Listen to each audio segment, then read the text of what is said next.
Le ministre d'État, ministre de la Défense nationale, poursuit son périple à l'intérieur du pays. Après Tawa, le général d'armée Salifou Modi est arrivé à Dosso dans le cadre de sa visite de travail.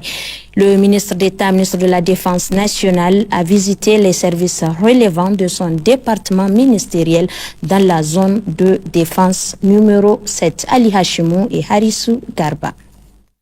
Accueilli depuis Gatabangou par le gouverneur de la région de Dosso, le colonel-major Bana Alassane, le chef d'état-major tactique de l'opération d'Amissa, le colonel Abdelaziz, puis le commandant de la zone de défense numéro 7 à Gali, le colonel Adamou Seni, et les responsables des forces de défense et de sécurité, le ministre d'État, ministre de la Défense nationale, le général d'armée Salifou Modi, à la tête d'une importante délégation composée du chef d'état-major des armées, le général de division Moussa Sallo Barmou, les directeurs centraux et responsable des opérations militaires, a été salué par un détachement de fans à l'entrée de la zone de défense numéro 7 avant de présider à la place d'armes cette importante rencontre avec les forces de défense et de sécurité de la région.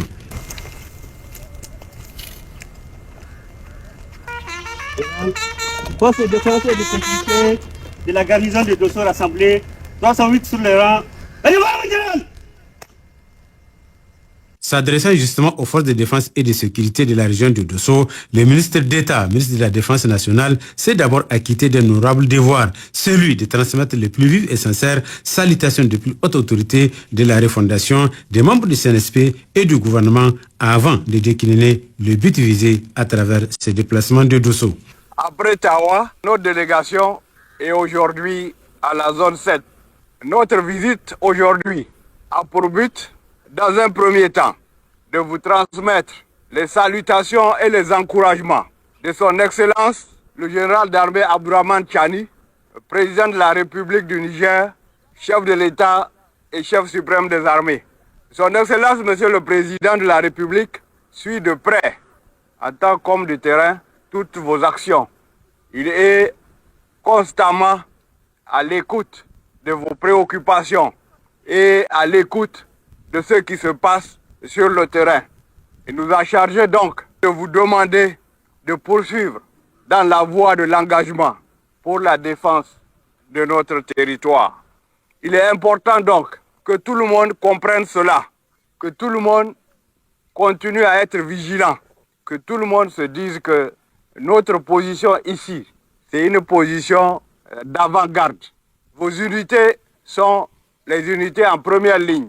C'est la raison pour laquelle vous devez être constamment sur vos gardes, que ce soit dans vos cantonnements, à la caserne, que ce soit sur les postes, que ce soit en déplacement. Vous devez être toujours sur vos gardes parce que l'ennemi attend toujours d'avoir l'occasion pour essayer de vous faire du mal. La position de vos unités dans ces zones frontalières sont des positions déterminantes. À partir de ces positions, vous assurez la sécurité de l'ensemble des autres unités d'abord, mais aussi de l'ensemble des forces de défense et de sécurité, et par là même de notre territoire. Le général d'armée Salifou Modi s'est penché également sur les principaux thèmes de cette mission, mobilisation générale et processus de recrutement des volontaires, les Domol Lady. Nos compatriotes, nos frères civils doivent être aussi engagés, doivent être aussi prêts à accompagner les forces de défense et de sécurité dans la sécurité, dans la protection des populations.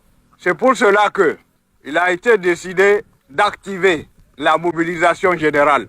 Parce que la défense d'un pays, la défense est globale. La défense est assurée par tous les fils d'un pays. Ce cadre permettra, dès que son Excellence, Monsieur le Président de la République, le général d'armée Abdourahmane Tchani aura donné le top pour que tout se mette en mouvement. Et dans le même cadre et dans le même sens, il est important que vous compreniez ce que c'est que le Domol Lady. Ce sont les jeunes gens, bien sûr volontaires, et qui ont la capacité physique et qui sont moralement reconnus comme sérieux. C'est eux qui vont être concernés dans le cadre de la sécurisation de leur village. Et cette sécurisation consiste en quoi? Ça consiste simplement à être là, à être des sortes de gardiens de leur localité, de la vigilance qu'ils vont faire. Leur rôle sera donc d'être les yeux et les oreilles des agents des forces de défense et de sécurité. Quelques instants après, le ministre d'État, ministre de la Défense nationale, a présidé une importante rencontre avec les responsables centraux, régionaux, des officiers, sous-officiers, cadres et agents des forces de défense et de sécurité pour leur transmettre fidèlement les messages et encouragements du président de la République, chef de l'État, chef suprême des armées, le général d'armée Abdrahmane Tchani, pour la qualité du travail abattu et les exercer à plus de collaboration avec les populations locales, en vue justement de l'atteinte des objectifs fixés avant de se rendre au sultanat de Dosso pour une visite de courtoisie au sultan, son Altesse Jarmoko Amadou Souna, homme pétri de sagesse, et lui transmettre les plus vives et sincères reconnaissances des plus hautes autorités de la refondation, de l'ensemble des membres du CNSP et du gouvernement sous l'impulsion du président de la République, chef de l'État, le général d'armée Abdrahmane Tchani. Le président français